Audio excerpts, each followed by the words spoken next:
Grant Delpit, has played well since he's been healthy and gotten on the field.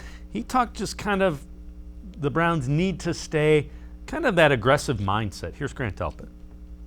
Your mindset as a defense needs to be to dominate, not just compete. So when you have that mindset, it's attack every week, attack at practice, all about the ball. When we get that mindset as a defense, there's no choice but to be successful.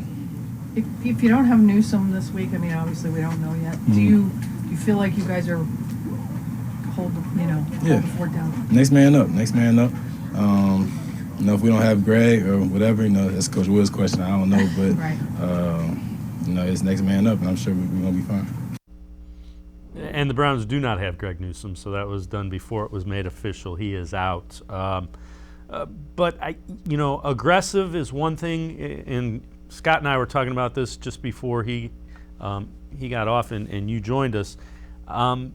He doesn't seem to think the Browns are going to have that same mentality because it was kind of based on a rookie making his first start as opposed to a guy who's been around for 10 years. And after he explained his rationale, I kind of get where he's thinking. When you look at it, what do you think the Browns defense looks like against the Vikings? I don't think it's as aggressive. I think that there still needs to be aggressive moments, though. I think Joe Woods has to pick his spots where he wants to send, an extra guy here, an extra guy there. And I think that's well warranted. Again, you've got to get after the quarterback in this league. You look even last week what the Bears did with Baker Mayfield. He probably had his worst game of the season thus far. And it was not a bad game by any stretch, but probably had his worst game of the season just because he got sacked a bunch. He was under a lot of duress because Chicago has a great offensive line or a great defensive line and got after him. So I think the Browns are looking to do the same thing week after week, get to the quarterback. And I think they'll be a little less aggressive with the amount of blitzes, the design blitzes that they have.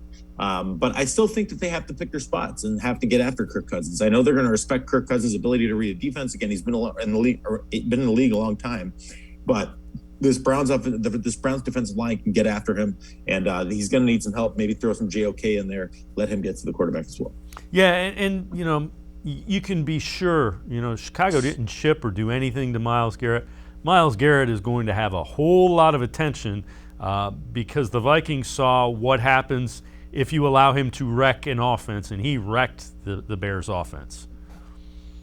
Yeah, they're going to everybody's going to pay attention to Myles Garrett, right? That's kind of the way it goes. And obviously last week, I think the Bears paid attention, but I just don't think they had enough. I think that Joe Woods knew what they were going to do, and then you throw a lot of blitzes at Justin Fields, and you can only block so many guys with so many guys. So this week, I think, yes, you're going to see a lot from Minnesota throwing, different blocking schemes at Myles Garrett, but then that'll open up things for other guys. So again, it remains to be seen what's going to happen. But I think the Browns definitely have the blueprint for how they need to get after the quarterback. But the thing that concerns me, again, you can't just get after the quarterback. You got to be able to contain the run game. And Minnesota, again, has a really good run game. And there's no guarantee Dalvin Cook plays this week, but they're preparing as though he will.